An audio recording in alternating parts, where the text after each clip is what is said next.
Oh, Shabbat Shalom. We say Gemar Chatima Tova. Good, you remember from last night.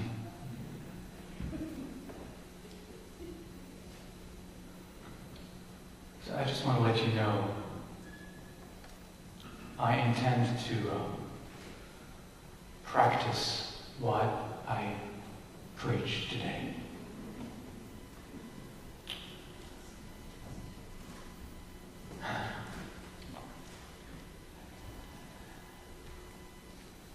I thought I was over my cold yesterday. And then last night was pretty hard. And it's back.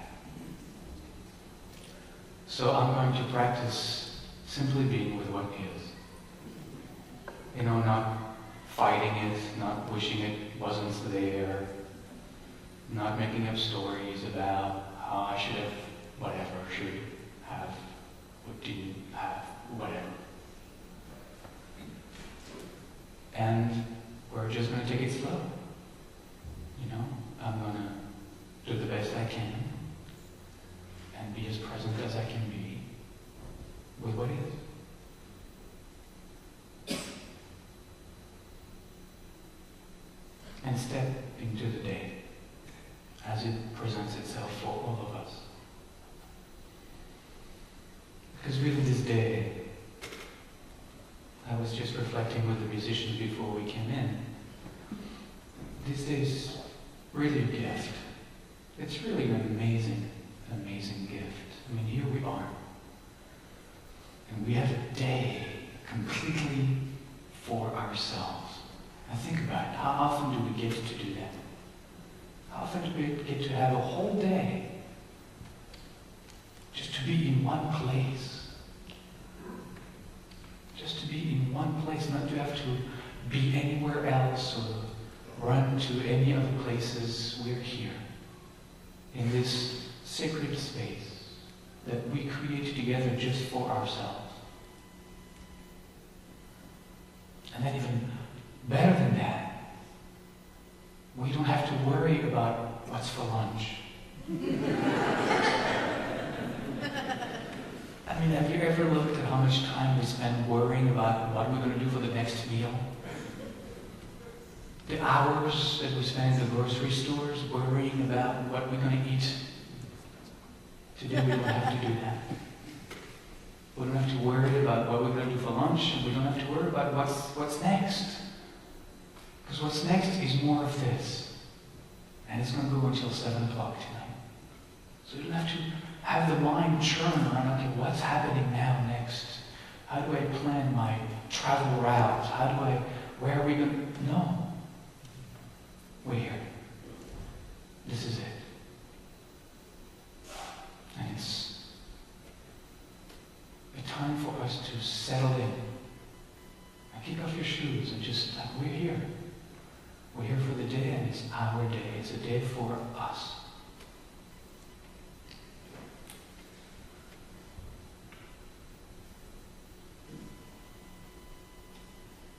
Now, oftentimes we don't really know what to do with ourselves when we have this day where we just have to be. We don't really know how to be with ourselves if we don't have anything to do. So, fret not. Our tradition is giving us things to do, to guide us throughout the day, kind of a thread through which the day can move along. And that's the prayer book you have in your hands, the Machzor.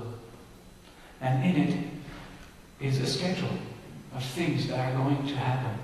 They're really an illusion because it's just a continuous unfolding. We just call things different parts. But still, it gives the ego something to say, okay, so now it's the morning service, then we're going to have this, and then that's going to happen, and then... So it feels like there's a progression. And it's good, because then the ego can let go into it. Not worry about the morning service being until 7 p.m. I When you hear that, I mean, you're laughing because that's what the ego does. And you can imagine if the morning service lasts until 7 p.m. Well, it does. We just call it different things as we go. But it helps, doesn't it?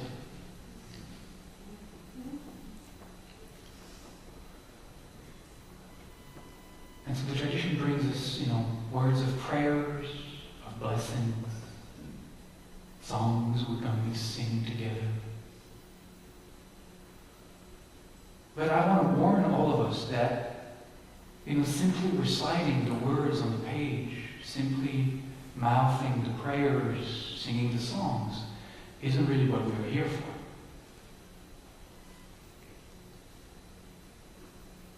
Because all these prayers, all these blessings, all these songs are here to provide us with a pathway. A pathway for us to enter into a deeper self-conversation. They're here, all those prayers, all those songs, all those melodies, to open the antechambers of our soul. They are here to be thought-provoking. God willing, aha moments, inspiring. They are here to really help us deepen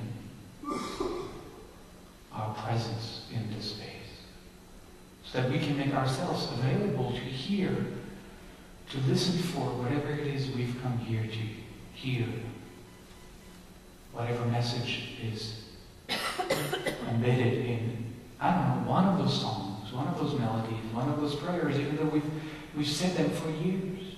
But this year we're going to hear them slightly differently.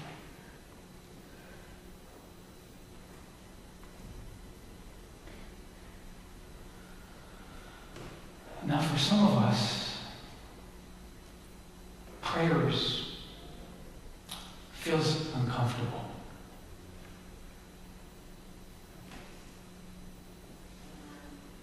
The words that are there, even though I do my best to try to make them fit our consciousness of the 21st century, when I wrote the book, I also tried to make sure that we respect also the words of the tradition. It's a hard balance. And so for some of us, those words of prayers, and oftentimes the word God, instead of being doorways to a deeper connection, become obstacles.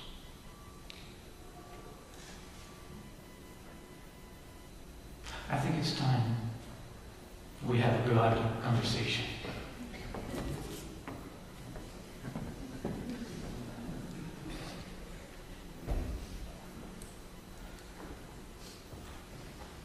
Hi. I want to talk to you about God.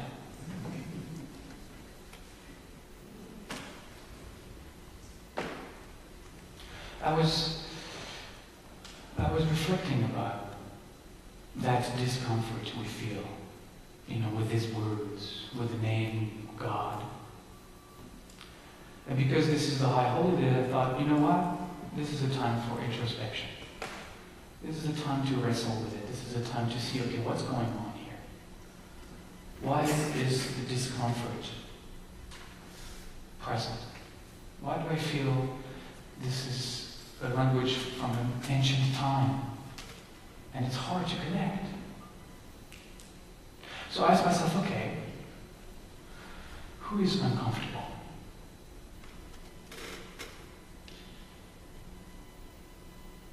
I am me. I am uncomfortable. Okay, so bear with me here. I am uncomfortable. My ego is uncomfortable with His words. My ego is uncomfortable with the word God. Let's be honest. Let's put it out there, okay? We have created association with these three letters, G-O-D. associations that run really deep. I don't know, we inherit them, we drink them from the water. I don't know what it is.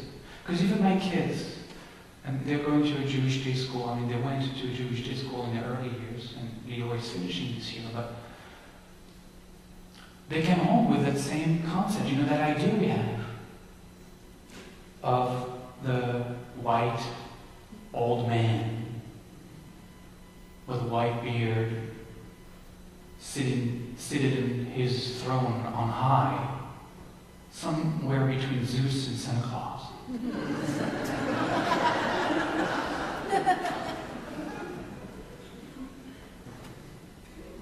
And I know they didn't get that from home, because that's not what the image I have.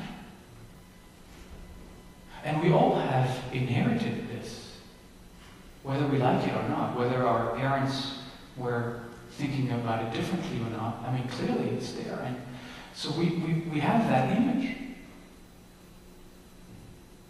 And not only have we inherited it, but we have carried it.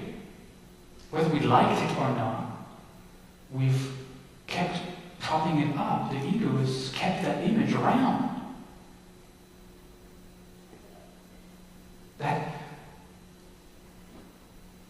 And then the ego has looked at that image and thought of it, well, look at this anthropomorphic, misogynist, manipulative, cruel, dictator that is sitting in judgment of me. No wonder the ego grew allergic to it. I mean, seriously, who wouldn't? It makes total sense. Now realize that, and this is where my thought process continued to unfold, it is the ego who created God in this image. Yeah, we inherited it. But like I said, the ego kept replaying it. We are the ones who have created God in this image.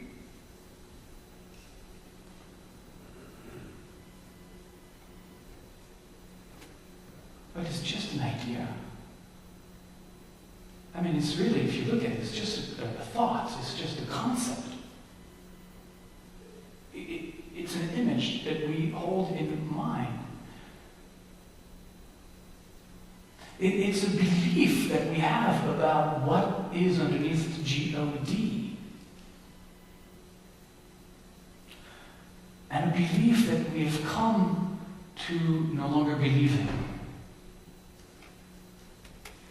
Do you see the paradox here? Like the ego is propping up this belief about God so that it doesn't have to believe in it. I mean, seriously, this is like, it was like, wow, that's interesting. So I've created this image of God. I'm holding on to this 3-year-old depiction of what God is. I'm vilifying it even more as I've grown up. I've created this belief about what God is so that I can't believe in it anymore. I don't have to believe in it anymore. So why? Why is the ego doing that?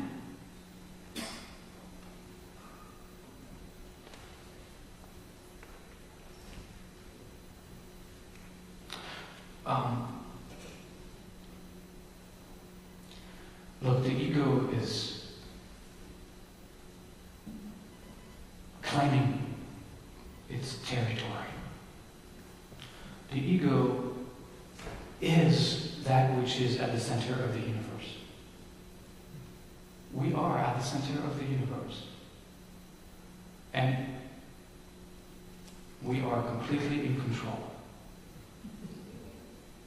of this.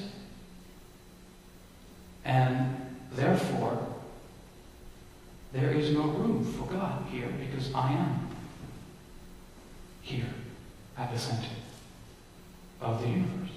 I am in control. So what I have done is I have created an image of that God that I can now despise and reject so that I can be the one to be worshipped. And that's what we do. We worship our ego all year long. I mean, look at how much stuff we buy it.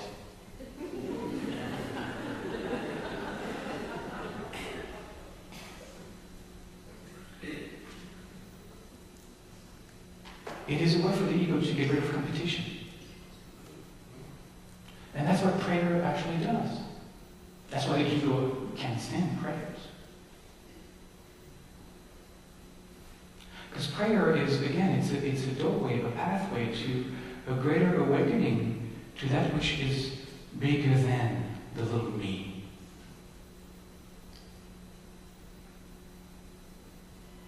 Prayer opens a door to a deeper connection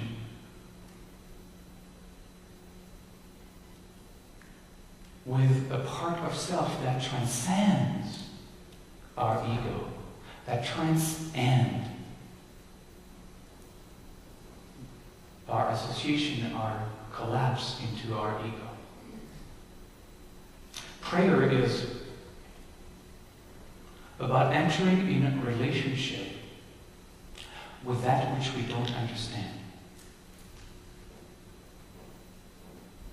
And I think that's actually a good definition of what God is. So replace G-O-D, which are just empty letters. They're just letters. We fill them up with our images and concepts, but they're just letters. And perhaps to replace G-O-D with, and get rid of all the old images we've rejected, and replace that with that which we don't understand. The ego doesn't like that it does not understand. That's why it doesn't like to connect with that, because the ego wants to be in the know.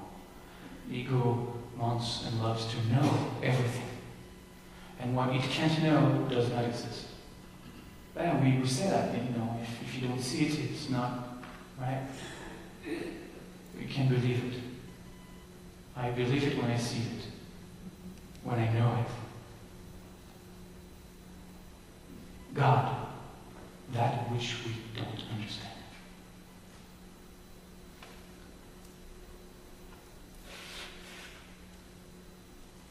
Prayer is there to help us move with humility into that part of self that knows very little. It's really an awakening to how much we don't know. And it's in that space of not knowing that we can find our true self. As long as we clog our consciousness with all the stuff we know, we'll be stuck there in the wheel of endless wanting and seeking to know more. But prayer helps us jump off that wheel and step into the unknown. To help us step into the vastness of this universe, of which our solar system is but a minuscule speck of dust. I'm not talking about us, I'm just talking about the solar system. To face the immensity of creation in its ever-expanding trajectory. And know how much we don't know. And break the trance of this, what one of my favorite teachers now called, Wayne Lickerman, calls the false sense of authorship. Because that's what God does, right? God is the author of it all. And we are holding on to this false sense of authorship, that I am the author of everything, of my life, of my day, of my success, of my failures. We hold on to our failures actually more than to our successes. That I am the author of all the things that I have failed to do. And connected to that are guilt, resentment. And there's all this full sense of authorship. So I invite you, because we have a whole day of prayers, and I might as well put it out there right now, to move beyond what has become an obstacle for you and trust that this is a process for a deepening. So, like the prayer we just read, blessed are all who come in the name of God. Blessed all who come in the name of that which we don't understand. Replace.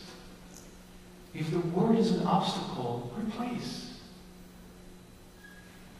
The next song we're going to start right in a second is Adon Olam, the song that calls God the presence. And for some of us, the word presence actually works because some of us have had experiences of sensing into that presence. So if that works for you, use that. No words can describe that which we don't understand.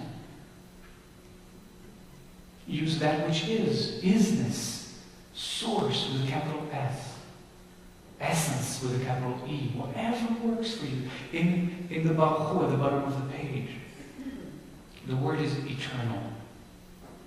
I like eternal because, again, eternal connects me to that which we can't understand, because the ego doesn't have a concept of what eternal is. So you can't latch onto it and say, well, eternal means that, and I can know that. Eternal kind of slips through the fingers of the ego who's trying to grasp it. And eternal is wonderful because it also connects us to that which is eternal within. That part of self that was never born and will never die, that which has always been here and will always be here eternally. So let those prayers today, let those words be pathways for deeper awakening, deeper connection.